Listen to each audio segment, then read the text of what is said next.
स्वागत है आपका मेरे यूट्यूब चैनल में। तो आज हम लोग पढ़ने वाले हैं कक्षा 10वीं सामाजिक विज्ञान का चैप्टर 4 खनिज संसाधन एवं औद्योगिकरण।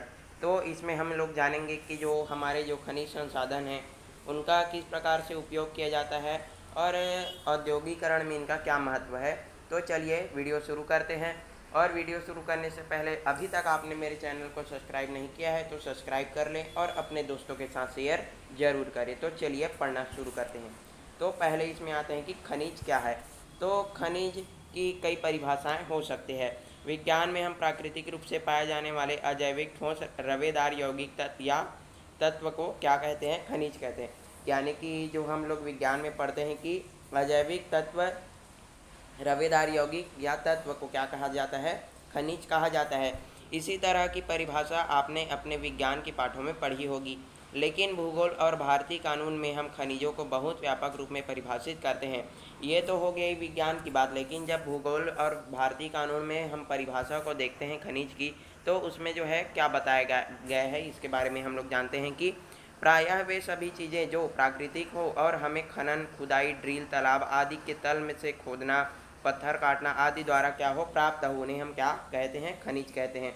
यानी कि वे चीज़ें जो प्रायः हमको क्या से खनन से प्राप्त होती हो और उन्हें खनन से प्राप्त होती उन्हें क्या कहा जाता है, खनिज कहा जाता है। तो आप ये इस प्रकार से जो है एक आईएमपी क्वेश्चन भी बन सकता है कि खनिज किसे कहते हैं। तो आपको इसको याद रखना है कि ये वे चीज़ें जो हमें खनन द्वारा प्राप्त होती है, खनन से प्राप्त होती है, उन्हें क्या कहा जाता है, खनिज कहा जाता है। इनमें पत्थर, विशिष्ट प्रकार की मिट्टियाँ, रेत, कोयला, धातु, अयस्क, अन्य अयस्क, हीरा जैसे कीमती पत्थर, खनिज तेल और प्राकृतिक गैसें शामिल है।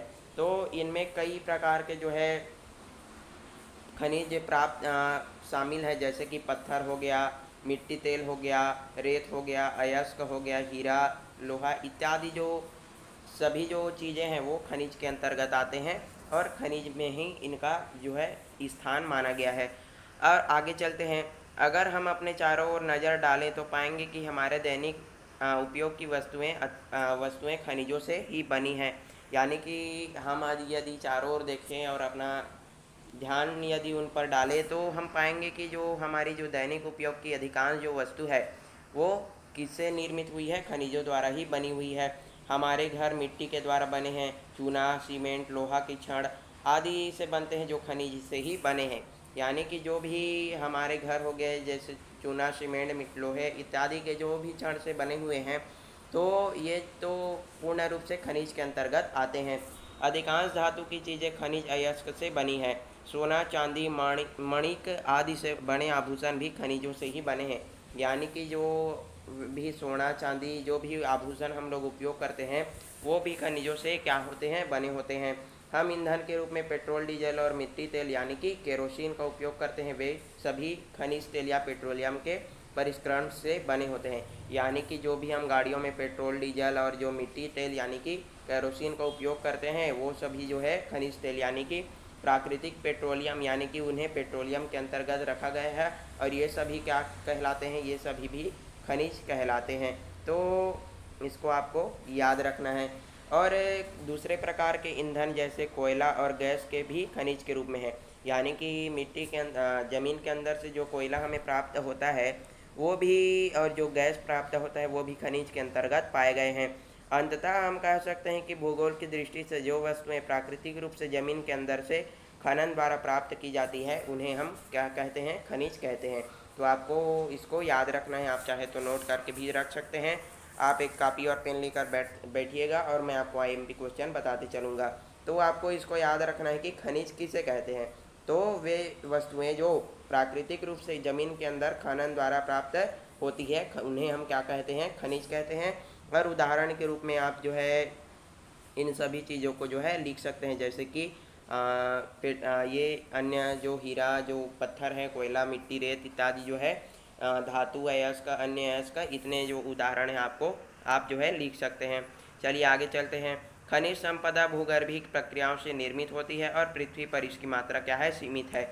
यानी कि जो भी खनिज संपदा है, जो भी खनिज है वो भूगर्भीय प्रक्रिया यानी कि भूमि के अंदर चलने वाली जो प्रक्रिया है उनके द्वारा जो है क्या होती है, निर्मित होती है और पृथ्वी में इनकी मात्रा क्या है, सीमित है।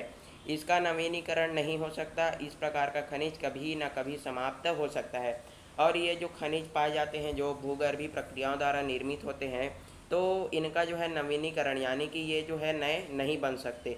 और हर प्रकार का खनिज जो है कभी ना कभी क्या हो सकता है, समाप्त हो सकता है। यहाँ पर ध्यान देने योग्य और बहुत ही महत्वपूर्ण बात यह है कि जो खनिज है वो कभी ना कभी समाप्त हो सकता है, और अतः इनका उपयोग इस तरह किया जाना चाहिए ताकि यह टिकाऊ बना रहे और हमारी अगली पीढ़ियों तक को इसका उचित मात्रा में उपलब्ध रहे।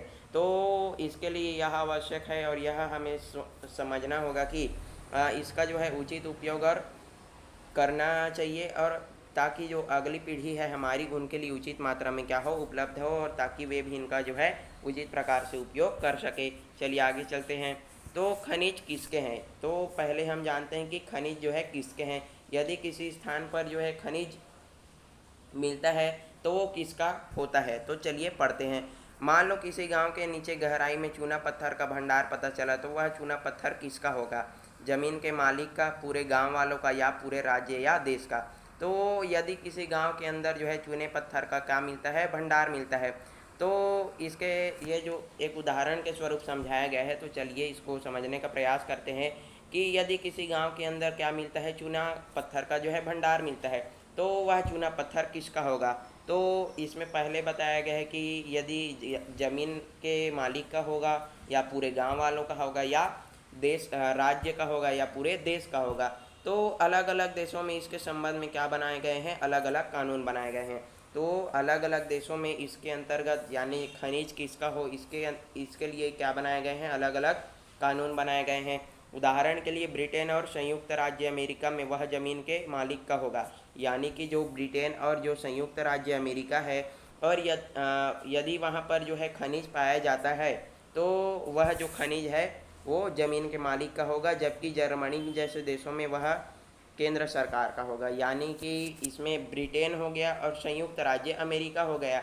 यदि वहाँ पर जो है खनिज पाया गया, तो वह जो खनिज है वो ज़मीन के मालिक का होगा। इस प्रकार से जो है वहाँ के देश में कानून बनाया गया है। और जबकि जर्मनी की बात करें तो उसमें यदि किसी भी जगह खनिज पाया गया, तो वह खनिज किसका होगा, देश के केंद्र सरकार का होगा। और भारत में इस संबंध में माना गया है कि ज़मीन की गहराई में जो भी खनिज मिले वह पूरे देश का होगा, और इसका उपयोग संबंधी नियम केंद्र सरकार बनाएगी। और यदि हम भारत की बात करें, तो भारत में ऐसा नियम बनाया गया है कि यदि ज़मीन के अंदर कोई भी खनिज मिलता है, तो वह खनिज किसका होगा, पूरे देश का होगा, और उस पर जो भी उससे संबंधित नियम बनाएगी वो केंद्र सरकार बनाएगी। लेकिन भारतीय कानून में कई लघु खनिज भी हैं जिनके उपयोग संबंधी नियम कानून राज्य सरकार को भी बनाना पड़ता है। यानी कि भारतीय कानून में जो है कई प्रकार के लघु खनिज भी हैं, मतलब छोटे जो खनिज हैं, तो उनके उपयोग संबंधी नियम को राज्य सरकार को भी बनाना पड़ता है। जो कोई खनन करता है वह राज्य सरकार की अनुमति प्राप्त करके ही करेगा, और प्राप्त खनिज के सरकार को रॉयल्टी शुल्क चुकाना और उसकी ज़मीन पर किराया भी चुकाएगा। यानी कि यदि कोई भी व्यक्ति जो है उस पर खनन करता है, तो उसको जो है राज्य सरकार की मतलब सरकार की क्या लेनी होती है, अनुमति लेनी होती है, तभी वह उस ज़मीन पर क्या कर सकता है, खनन कर सकता है। और उस ज़मीन खनिज से प्राप्त उस पर जो खनन करेगा, तो उसे सरकार को क्या चुकाना पड़ेगा, रॉयल्टी शुल्क, यानी कि एक प्रकार से जो बोला जाए कि टैक्स चुकाना पड़ेगा। और उस ज़मीन पर का किराया भी उसको देना पड़ेगा, जो भी व्यक्ति उस पर खनन कर रहा है। यानी कि यदि आप जो है खनिज का जो है आप खनन कर रहे हैं, तो आपको सर्वप्रथम जो है सरकार से अनुमति लेनी पड़ेगी, उसके बाद आपको रॉयल्टी शुल्क यानी कि टैक्स चुकाना पड़ेगा, और उसके बाद जो है ज़मीन का भी आपको किराया देना पड़ेगा। तो संक्षेप में हर प्रकार का खनिज सार्वजनिक संपत्ति यानी सभी भारतीयों की साझी संपत्ति है। यानी कि देखा जाए तो हर प्रकार के जितना भी खनिज है वो सरकार यानी कि भारतीय संपत्ति ही है, यानी कि भारत की ही सभी भारतीयों की संपत्ति है, जिसका उपयोग सबके हित के लिए किया जाना है। सभी लोगों की ओर से केंद्रीय और राज्य सरकारें इनका उपयोग का संचालन करेगी, और उनसे मिलने वाली आय का उपयोग सार्वजनिक हित के लिए करेगी। यानी कि यहाँ पर बताया गया है कि जो खनिज है वो सार्वजनिक संपत्ति है, यानी कि जितने भी लोग हैं उनकी सभी की संपत्ति है, और इसका जो है सभी लोग इसका केंद्र और राज्य सरकार के द्वारा इसका जो है उपयोग का संचालन करना होता है। और उनसे जो भी मिलने वाली आय होती है, उनसे जो भी मिलने वाली टैक्स है, उनसे मिलने वाली जो भी रॉयल्टी शुल्क होती है, उनका जो उपयोग है वो जो राज्य और केंद्र सरकार जो है सार्वजनिक हित के लिए क्या करती है, उपयोग करती है। यानी कि कुछ जगह जो है सड़क बना दी जाती है, कुछ जगह मतलब बहुत सारे सार्वजनिक कार्य के लिए इस जो आय का क्या किया जाता है, उपयोग किया जाता है। तो चलिए अब पढ़ते हैं खनिज नीति। तो खनिज नीति क्या कहती है? तो भारत में खनन संपदा के उपयोग से संबंधित नीतियां हमारे विकास और औद्योगिकरण नीति के विकास के साथ साथ बदलती है। यानी कि जो भारत में जो खनिज संपदा के उपयोग से संबंधित नीति है और उसका विकास और औद्योगिकरण यानी कि उद्योग धंधे के नीति के विकास के साथ साथ जो है यह बदल रही है। खनन नीति निर्माण के तहत कुछ महत्वपूर्ण बिंदुओं पर विचार करना होता है। पहला पक्ष राष्ट्रीय विकास और औद्योगिकरण में खनिजों की भूमिका है। यह किसी दौर पर औद्योगिक विकास की नीति से संबंधित है। यानी कि इसमें बताया गया है कि जो भी औद्योगिकरण होता है वह पूर्ण रूप से किससे संबंधित होता है? खनिजों से संबंधित होता है। और जो है यह राष्ट्रीय विकास और औद्योगिकरण में खनिजों की क्या होती है? महत्वपूर्ण क्या होती है? भूमिका खनिजों की होती है। तो इसको हमको पढ़ना है और यह जो है बहुत ही आईएमपी है, इस कारण आपको पूरे ध्यान से पढ़ना है और ये जो है परीक्षाओं में अक्सर पूछे जाते हैं। तो 1990 से पहले विश्व भर के देश चाह रहे थे कि उसके देश के खनिज का उत्खनन कर उपयोग उसी देश के लोगों का और वहाँ की कंपनियाँ करें। तो जो सन 1990 से पहले विश्व भर के यानी कि सभी देश चाह रहे थे कि जो अपने देश के खनिज का उत्खनन स्वयं वही देश करे और उसका जो देश के लोग हैं वही उसकी कंपनियां करे। यानी कि जो भी खनिज है वो अपने देश में ही खनन हो और खनन कर उसका उपयोग वहीं के लोगों के लिए और वहाँ की कंपनियां ही करे। वे दूसरे देशों को उत्खनन में आने के लिए नहीं देना चाहते थे। यानी कि ऐसा नहीं करना चाहते थे कि कोई दूसरा देश आए और वो खनिज का उत्खनन कर कर वहाँ से मतलब ले जाए। तो लेकिन यह 1990 के बाद तेज़ी से बदलने लगा। लेकिन यह जो नियम है 1990 के बाद यह जो नियम है वो बदलने लगा। आपको याद होगा कि वैश्वीकरण का नया दौर 1990 के दशक में शुरू हुआ था। यानी कि जो वैश्वीकरण का जो नया दौर था वो 1990 के दशक में शुरू हुआ था। ऑस्ट्रेलिया, कनाडा, दक्षिण अफ्रीका, इंडोनेशिया, चीन जैसे खनिज प्रचुर देश अपनी नीतियों को बदलने लगे ताकि खनन में निजी कंपनियों और बहुराष्ट्रीय कंपनियों को बढ़ावा मिले। तो ये जो देश थे ऑस्ट्रेलिया, कनाडा यानी कि जो मान लो सभी देश थे जिनके पास जो है प्रचुर मात्रा में क्या था? खनिज था।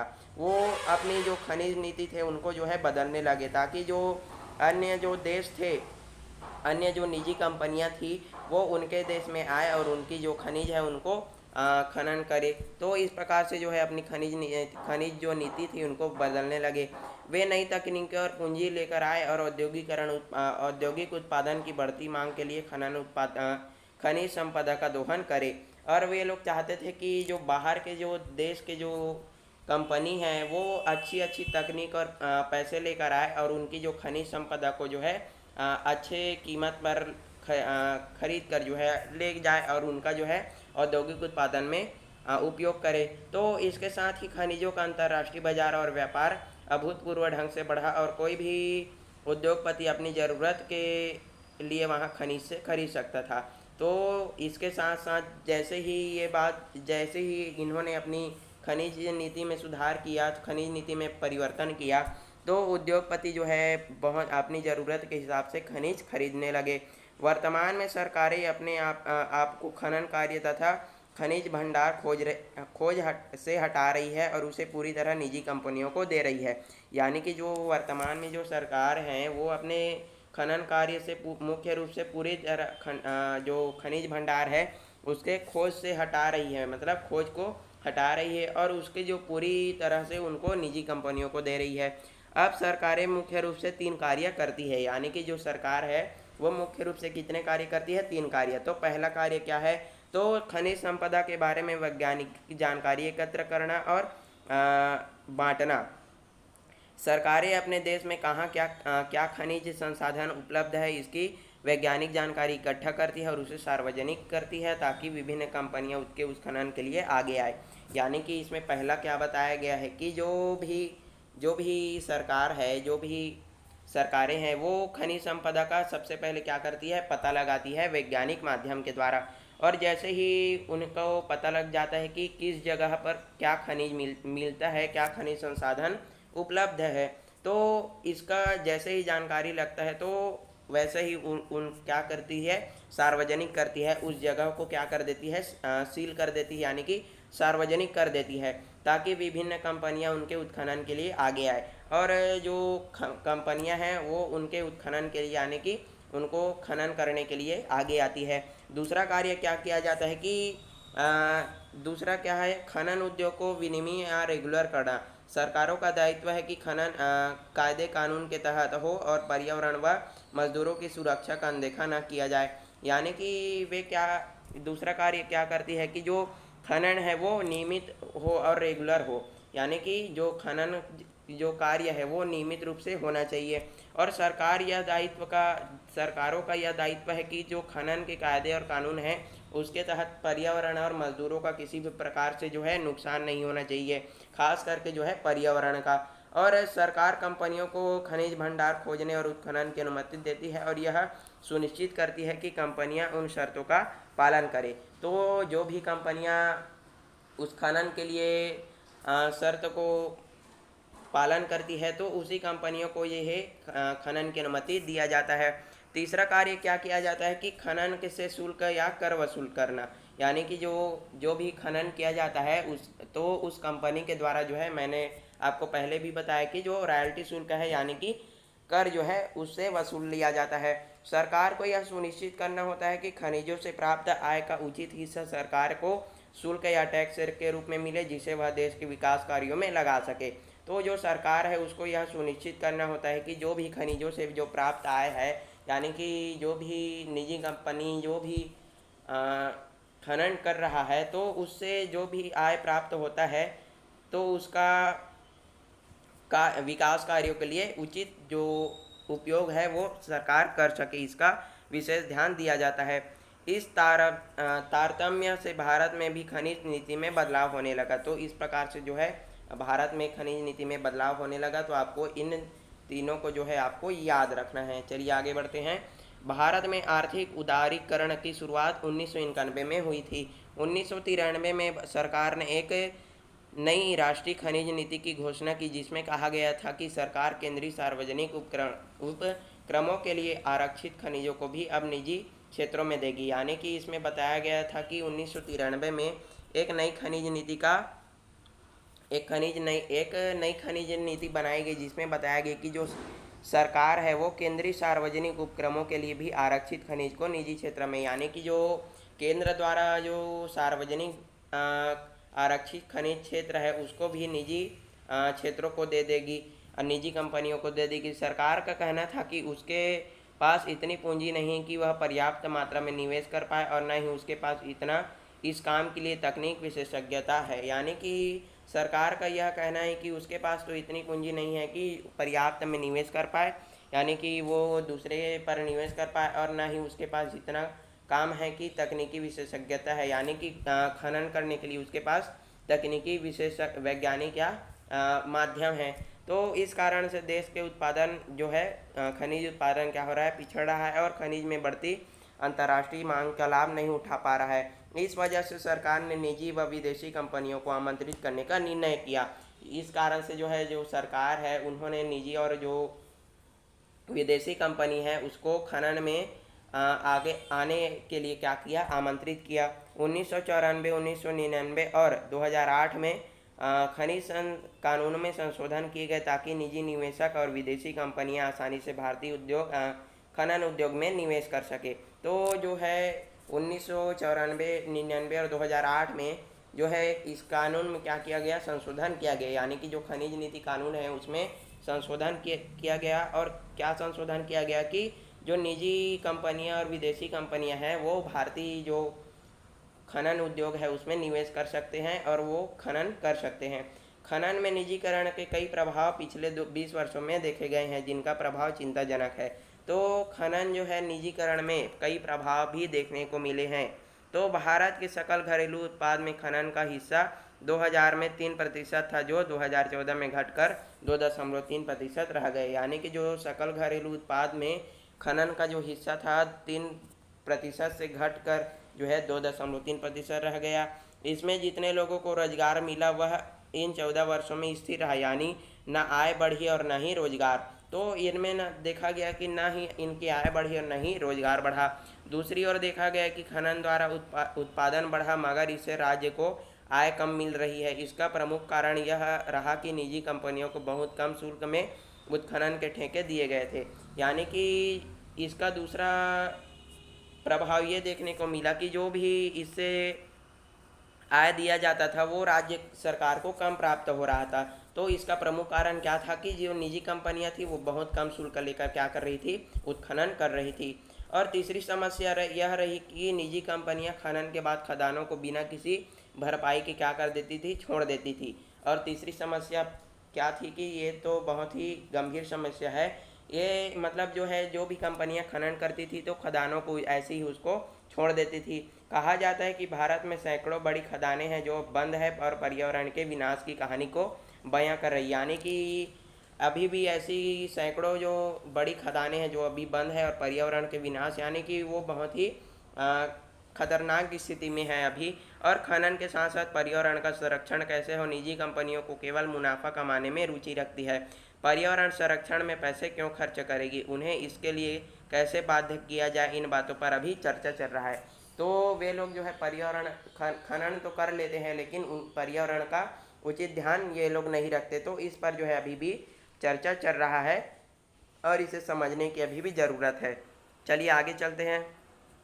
भारत में खनिज उन्हीं इलाकों में पाई जाती है जहां अधिक जंगल है, जहां से नदियां निकलती है और जहां अधिकांशतः हमारे जनजाति समूह रहते हैं। तो जो हमारा देश भारत है वहां पर जो खनिज संसाधन बहुत अधिक मात्रा में कहाँ पाया जाता है, तो जहाँ पर जो है जंगल है और जहाँ से नदियाँ जो है प्रवाहित होती है, नदियाँ निकलती है, और जहाँ पर हमारे जो जनजाति समूह रहते हैं, जो आदिवासी लोग रहते हैं, वहाँ पर पाया जाता है। और खनन के कारण जंगल क्या हो रहे हैं, नष्ट हो रहे हैं। एक आकलन के अनुसार 1981 में से अब तक 1,86,000 हेक्टेयर जंगल खनन से क्या हो चुके हैं, नष्ट हो चुके हैं। अब आप लोग अनुमान लगा सकते हैं कि कितना सारा जंगल यहाँ पर जो है नष्ट हो चुका है। और इसके अलावा खनन और खनिजों की धुनाई के कारण स्थानीय जल स्रोतों का भयंकर प्रदूषण होता है। अब जैसे कि खनन तो कर लिया जाता है, तो उसके लिए अब ढुलाई यानी कि उसको लाने ले जाने के लिए तो भी कुछ चाहिए होता है। तो उससे क्या होता है कि जो स्थानीय जो जल स्रोत है उसका भी क्या होता है, भयंकर प्रदूषण होता है।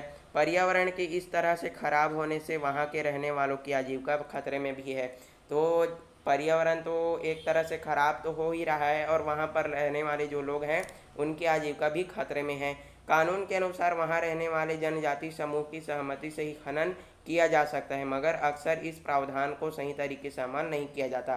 तो क्या कहती कानून, तो उसके अनुसार यह बोला गया है कि जो भी वहाँ रहने वाले जो आदिवासी जो लोग हैं यानी कि जनजाति समूह हैं, तो वह जब उनकी अनुमति होगी, जब उनकी सहमति होगी, तभी वहाँ पर क्या किया जा सकता है, खनन किया जा सकता है। लेकिन अक्सर यह देखा गया है कि यह जो कानून है उसका सही तरीके से पालन नहीं किया जाता।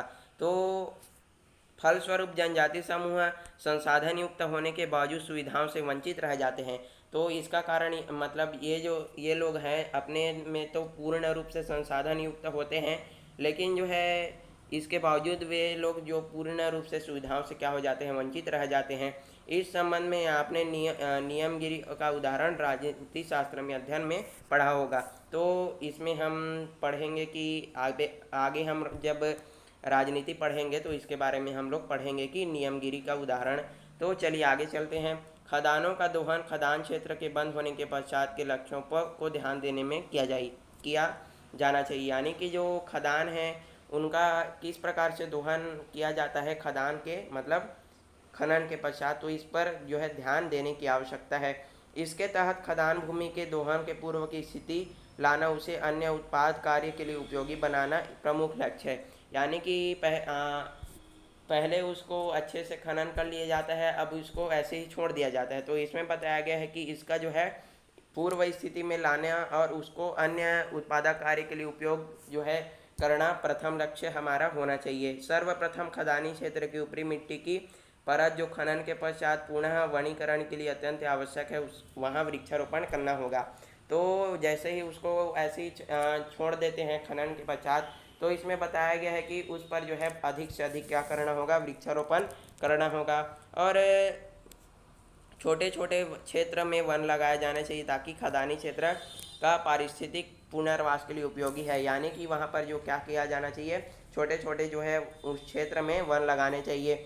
खदानी क्षेत्र के में मिट्टी कटाव को हरी घास के सुरक्षात्मक कवच द्वारा बचाया जा सकता है। यानी कि वहाँ पर जो है हरी घास भी लगाया जाना चाहिए ताकि उनका जो कवच के रूप में यह कार्य करता रहे और पर्यावरण के लिए भी यह सुरक्षा का कार्य करे। तो इस प्रकार से जो है हमको पर्यावरण के लिए इतना तो करना चाहिए। और कुल मिलाकर खनिज संपदा के लिए उपयोग से संबंधित नीति से बढ़ते उत्पादन, स्थानीय लोगों की ज़रूरत और पर्यावरण की सुरक्षा, इन सब बातों के बीच संतुलन बनाए रखने की ज़रूरत है। और यदि हम पूर्ण रूप से बात करें तो इसमें ये बताया गया है कि जो खनिज संपदा है उसके संबंधित जो नीति है उसमें बढ़ते उत्पादन और जो स्थानीय लोगों की क्या क्या ज़रूरतें हैं इस पर भी ध्यान देने की आवश्यकता है। और साथ ही साथ पर्यावरण के साथ जो भी हानि हुई है या हो रही है तो उससे भी उनके उपाय को भी ढूंढने की आवश्यकता है, उन्हें समझने की आवश्यकता है और इन सभी बातों पर संतुलन बनाए रखने की आवश्यकता है। तभी जो ये जो नीति है और ये जो खनिज जो खनन है वो पूर्ण रूप से सफल होगा। और आज के लिए बस इतना ही, मिलते हैं अगले वीडियो में और वीडियो देखने के लिए धन्यवाद।